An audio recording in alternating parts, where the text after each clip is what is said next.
back where the lights don't lie. The wolves are watching in Moscow, Idaho.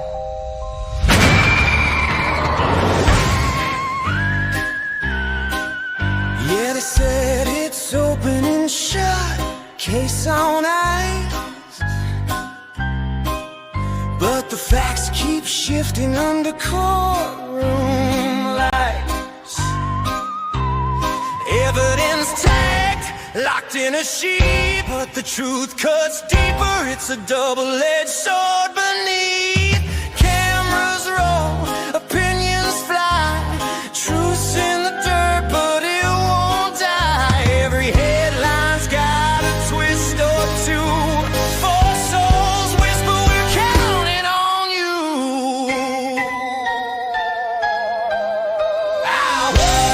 Moscow's calling, truth don't hide.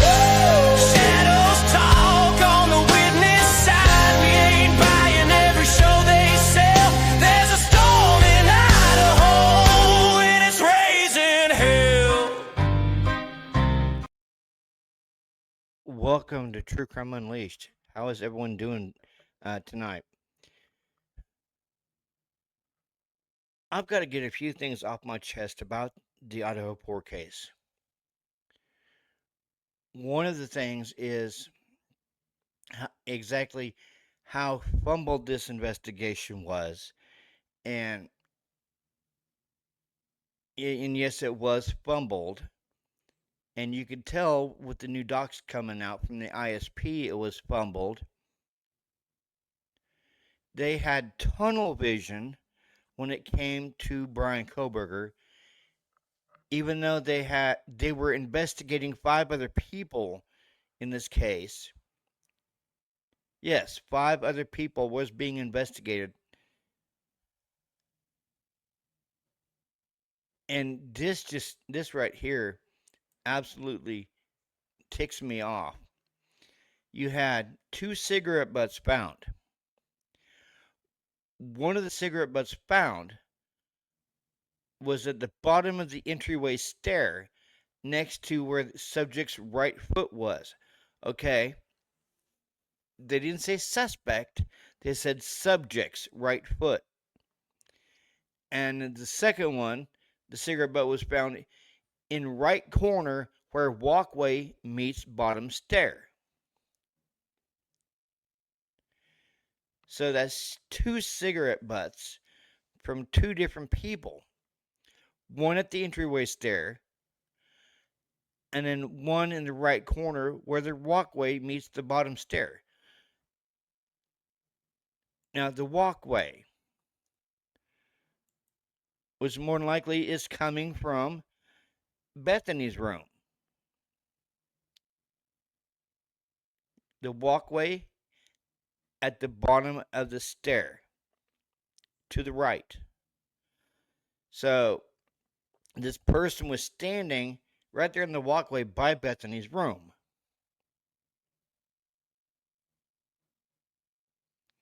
Was it somebody coming over to see Bethany? Was it somebody that came over to do the deed? Maybe to the 4 innocent souls that we lost that day. We'll never know. We will never know if these 2 people was involved in this case, because we're not going to trial. Bryan took a plea. I don't agree with the plea at all.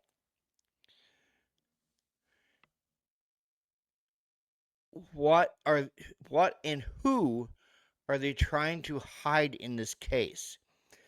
You had 5 people, and I'm going to say it again, 5 people being investigated before they got tunnel vision on Bryan in this case.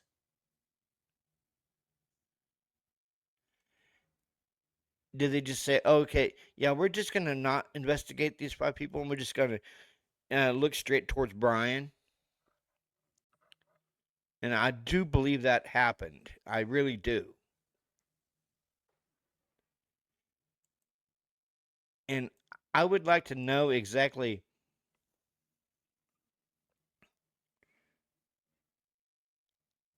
where Chronicles of Olivia plays into all this.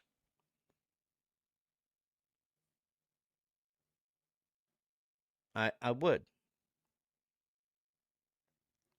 Because something has come out that makes me wonder if she wasn't directly. I mean, yes, she's dating and engaged to be married to Steve Gonzalez Jr. And they've admitted that right after the initial interview that she did with the Gonzalez family, her and Steve G Jr. admitted that they started FaceTiming each other right after that interview, and they started falling in love with each other right after the demolition of the house.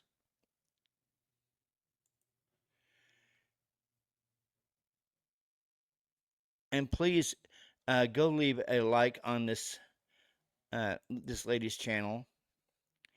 Her name is Army for Jesus Justice.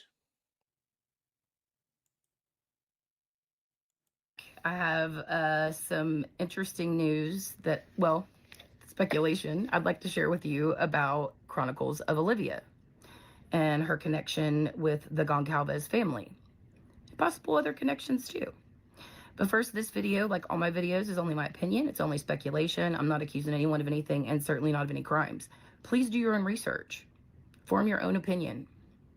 And please, please, please don't show hate to anyone. Okay? So, Chronicles of Olivia, according to ChatGPT, is really named Olivia Vitale or Vital. She's 27 years old, right? And she investigates these cases, yes? She's also gotten several exclusive interviews, like the Goncalves family and I believe the Proudfoot parents, Sebastian Rogers' parents maybe. And it's interesting because it's speculated that she was seeing Steve Goncalves Jr. And I'll be sharing some pictures on the screen with you guys that I found on a video by someone, what was her name? Oh, goodness. Sorry, guys. I will link it in the description, the video where I found it. But basically, it's theorized that Olivia and Steve Goncalves Jr. were dating. Now, hear me out on this, guys, because this is very important. Is it possible? Well, before we say that, okay, it was told to me that Kaylee was an avid watcher of Olivia, right? And I want to share with you something that was said during the interview that Olivia did with the Goncalves family. I believe it was, I don't know if she's done more than one, but it was the first one, I believe. But listen to what Christy says, Christy Goncalves, Kaylee's mom, about finding out that Kaylee was gone. This is on the Chronicles of Olivia documentary, Bittersweet Memories, shared at 21 minutes and 37 seconds. Christy says, "My niece called me and she was freaking out. She said, 'Christy, have you talked to Kaylee?' And I said, yesterday, like last night." She said something bad happened to Kaylee. Something bad happened and she's just bawling. And I said, "Well, what do you mean? What do you mean?" And she said, "I think Kaylee's dead." And I said, "Well, what do you mean?" And she said, there was somebody just called me and they live down there and there was a party last night. And somebody went in and shot the party up. And Kaylee was shot. And I was like, "What?" And I just threw my phone. I threw my phone and I started screaming and I started yelling at everybody to call Olivia and get all her roommates on the phone. Call Olivia. Now, Olivia is a common name. She could have been talking about many Olivias. I know that Kaylee's sister is named Olivia. But according to the Goncalves, when they're telling this story, the entire family was there at the house. Was Steve Goncalves Jr. Dating Chronicles of Olivia when the crime happened? Question mark. I was told that Kaylee was very deep into the Kiely Rodni case. And according to Steve, she and her mother and Maddie loved true crime. Is it possible that Kaylee found out something and shared it with Olivia because she trusted her? Just like when I first started out, I trusted Squirrels on Fire, Shanda. And we all see how that worked out. So, did Kaylee tell Olivia something that she shouldn't have? Was it someone else? Did she tell someone else something? But I find it interesting that the very first name out of Christy's mouth was Olivia. Call Olivia. I don't know, guys. Let me know what you think in the comments. I have more to share about this, but I'll do it in another video.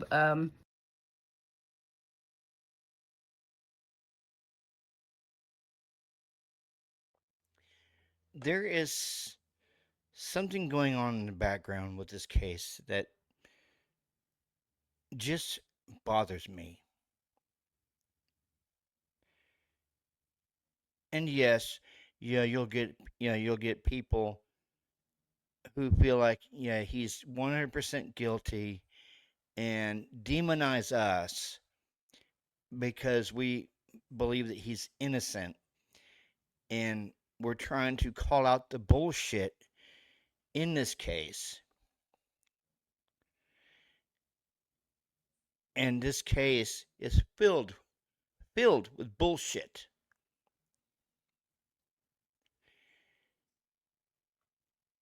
In what case does the prosecuting attorney show up to a crime scene on the same day?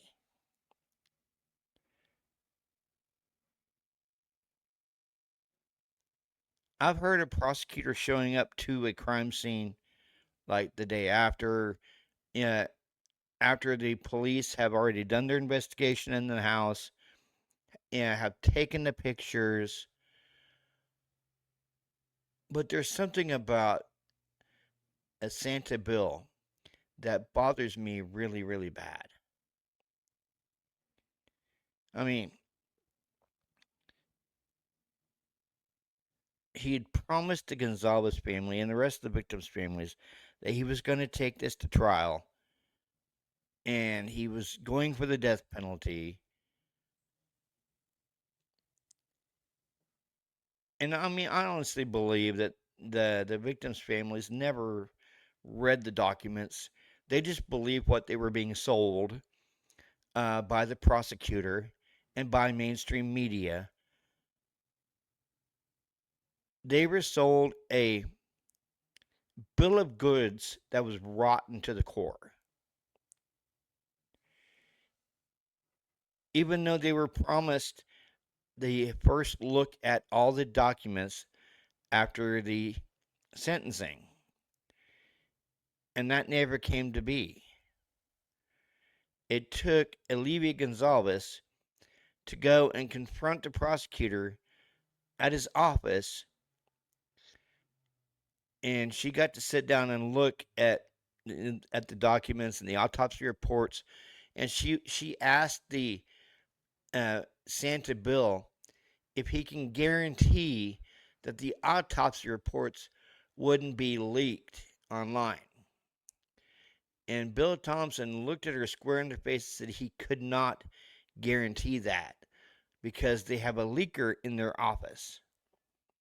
Well, for one, why ain't you searching out this leaker?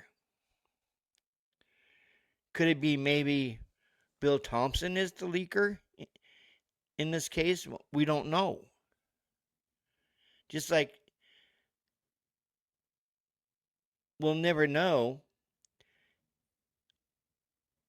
if he was going to be found innocent or guilty at trial. I honestly think the reason why this wretched plea deal, and I've never liked the plea deal from day one, and you, my viewers, know that, is because Bill Thompson was worried and scared that he wouldn't win at trial. He more likely felt in the back of his mind, because he has stated this in open court during the hearings, there was no connection to the house between Brian and between Brian and the victims. There was no evidence of stalking. There was no motive. Even though we heard Olivia Gonzalez at the sentencing hearing accuse him of stalking her sisters, even though there was no evidence of it,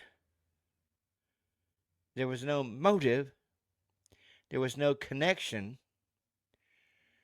So Bill Thompson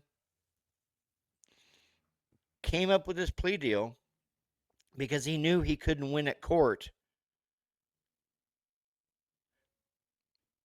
And a lot of Bill Thompson's his court history is plea deals. He has never took anything to actual trial. And that bothers me. It does. It bothers me. Why are you going to promise the victims' families that you're going to take this to trial, that you're going for the death penalty, only for almost 3 years later to cop out with a plea?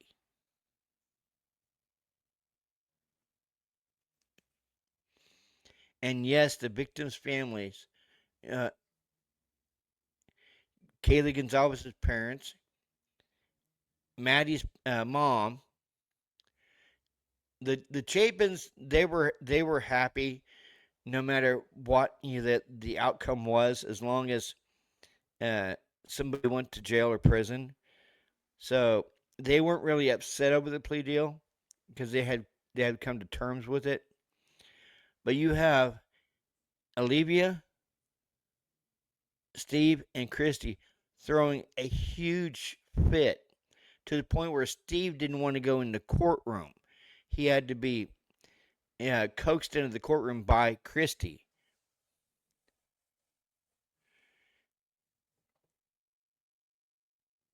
But Bill Thompson, is the master of puppets behind all this. When it came to the IGG, he was the master of puppets pulling the strings. Because when Ann Taylor wanted the IGG of the 3 unknown male DNAs, you had Bill Thompson telling her, how can we give you something that doesn't exist? Because the ISP lab used all the samples. And that was more likely at the direction of Bill Thompson.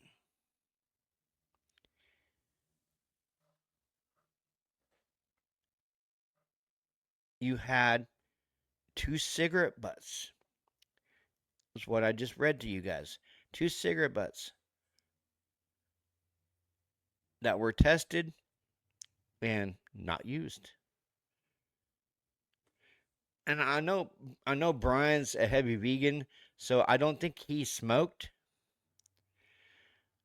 But 1 cigarette butt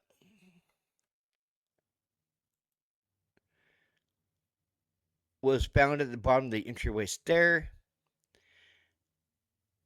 And they don't say who the subject was, guys. Next to where subject's right foot was. So how do they know? How do they know that there was two subjects in the house. One standing at the bottom of the entryway stair, and the other standing where the walkway meets the bottom stair. And the one that's on the right, in the right corner, is near Bethany's room.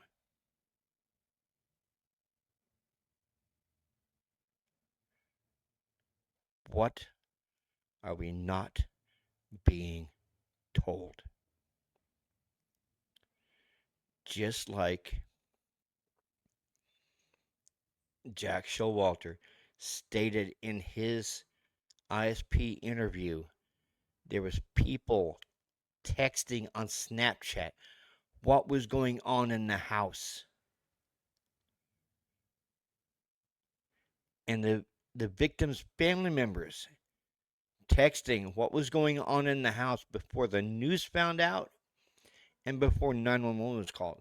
So how early in the morning were people in Moscow aware of what was going on in the house?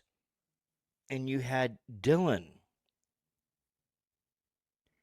texting on Snapchat as early as 4 something in the morning, because it's in the text record logs that she was texting on Snapchat around 4 something in the morning,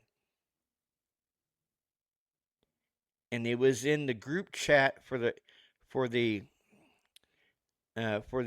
sororities, the sororities and fraternity, the pledge class.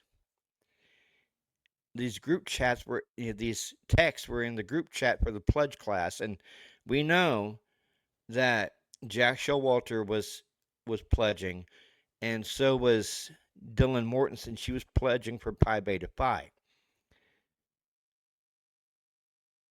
So were these murders, guys, being talked about as early as 4 something in the morning?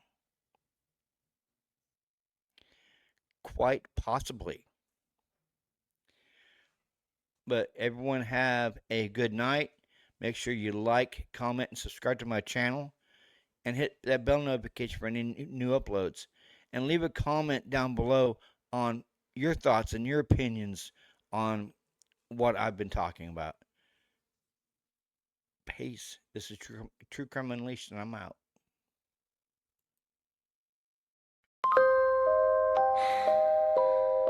Back where the lights don't lie, the wolves are watching in Moscow, Idaho.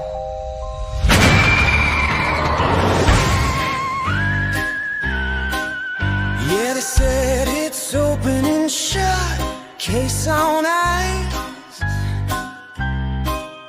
but the facts keep shifting under courtroom lights. Evidence tagged, locked in a sheet, but the truth cuts deeper. It's a double-edged sword beneath. Cameras roll, opinions fly, truth's in the dirt, but it won't die. Every headline's got a twist or two. 4 souls whisper, we're counting on you.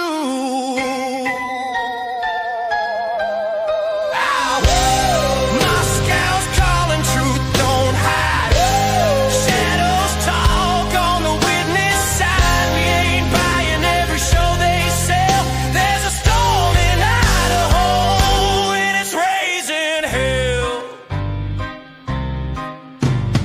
Courtroom drama on a primetime feed. Everybody talking about what they think they need. Evidence, sealed deals under the table, but justice ain't blind, she's bleeding unstable. Whole damn case